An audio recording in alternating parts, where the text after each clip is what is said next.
पुर्तगाल के अंदर file lock का सिस्टम तो बंद हो चुका है, लेकिन स्टिल पुर्तगाल के अंदर ऐसे बहुत से और से ऑप्शंस हैं जो कि अप्लाई करके आप पुर्तगाल जा सकते हो और पुर्तगाल की रेजिडेंसी आप अप्लाई कर सकते हो।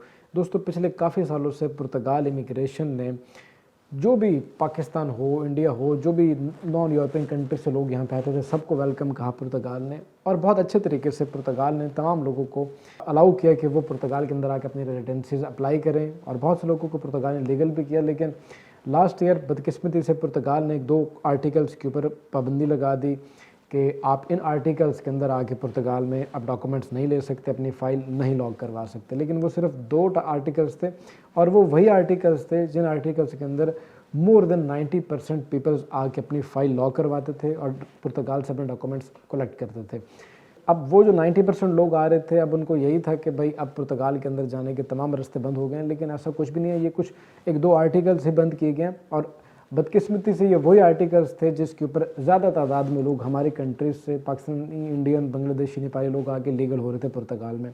इसके अलावा और भी कुछ तरीके हैं पुर्तगाल में लीगल होने के। उन्हीं में से आज एक ऐसे वीज़ा कैटेगरी के हवाले से बात करेंगे जो कि आप डायरेक्टली पाकिस्तान से, इंडिया से, बांग्लादेश से बैठे हुए आप अप्लाई करके लीगल तरीके से आप पुर्तगाल आ सकते हो।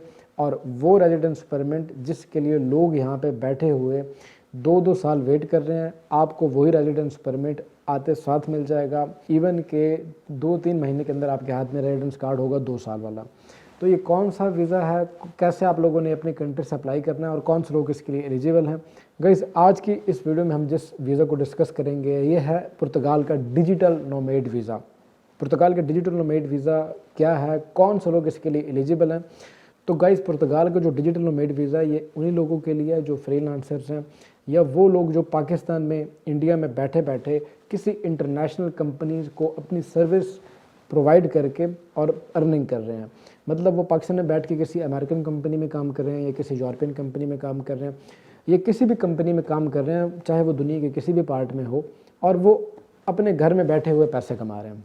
मतलब ऐसी जॉब जो लोग कर रहे हैं, जो कि ऑनलाइन काम करते हैं अपने लैपटॉप को, कंप्यूटर को यूज़ करके, अपने मोबाइल फ़ोन को यूज़ करके, तो वो तमाम हजरात इस वीज़ा के लिए एलिजिबल हैं। शर्त अब क्या है, क्योंकि ऑफ कोर्स कंप्यूटर पे बैठ के तो बहुत से लोग काम करते हैं, बहुत से लोग मोबाइल फ़ोन यूज़ करके भी अर्निंग कर रहे हैं, लेकिन अब इसके अलावा और भी कुछ क्राइटेरिया है जो कि आपको मीट करना होगा, कुछ और भी रिक्वायरमेंट्स हैं।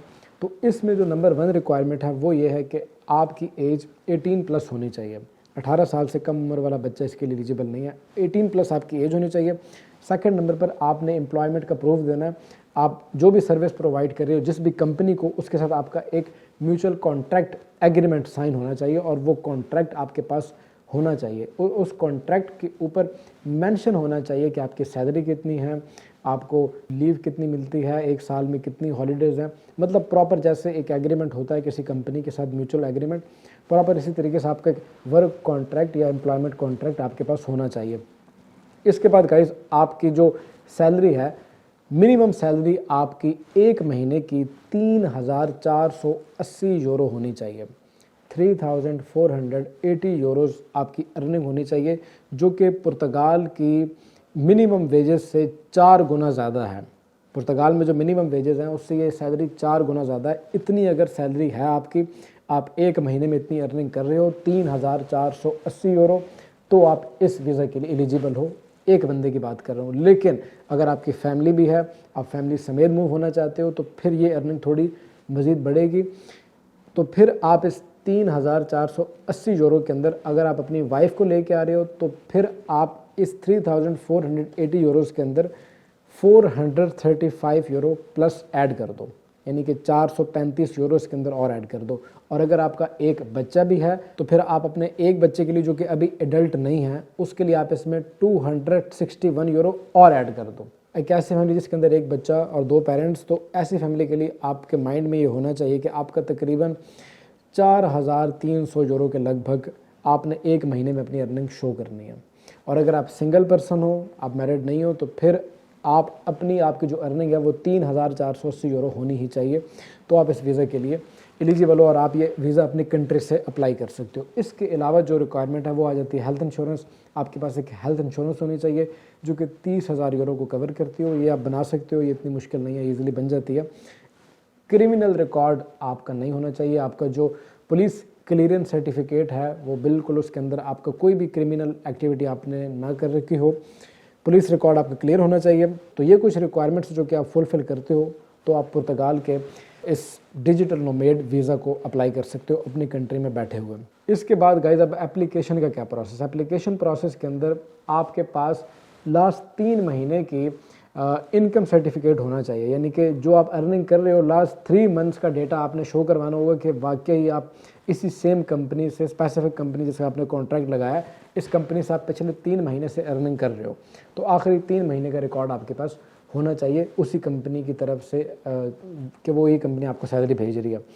इसके अलावा आपने अपने एकोमोडेशन का प्रूफ देना होगा कि आप पुर्तगाल में जाके कहाँ रहोगे, आपके पास एक हाउस कॉन्ट्रैक्ट होना चाहिए। इसके अलावा गाइज आपने जो वीज़ा एप्लीकेशन फॉर्म है जो कि पुर्तगाल एम्बेसी के वेबसाइट पे आपको मिल जाएगा, वो आपने डाउनलोड करना है, उसको प्रिंट करना है और उसको फुलफिल करके आपने वो अपनी फ़ाइल में आपने अटैच करना है। फिर आपने अपॉइंटमेंट शेड्यूल देखना है। अगर आप पुर्तगाल एम्बेसी आपकी कंट्री में मौजूद है तो फिर आप पुर्तगाल एम्बेसी से, अदरवाइज़ आप VFS ग्लोबल से अपॉइंटमेंट बुक करोगे इंटरव्यू के लिए। और फिर जब आपको अपॉइंटमेंट मिल जाती है तो फिर आपने अपॉइंटमेंट स्केड्यूल करके एम्बेसी जाना है या VFS जाना है। वहाँ पे आपको इस वीज़ा की फ़ीस सबमिट करनी पड़ेगी जो कि 75 यूरोज़ है। ये कॉस्ट पे करने के बाद आप इस वीज़ा को अप्लाई कर दोगे और फिर आपको 60 to 90 डेज़ वेट करना होगा कि आपका डिसीजन आए।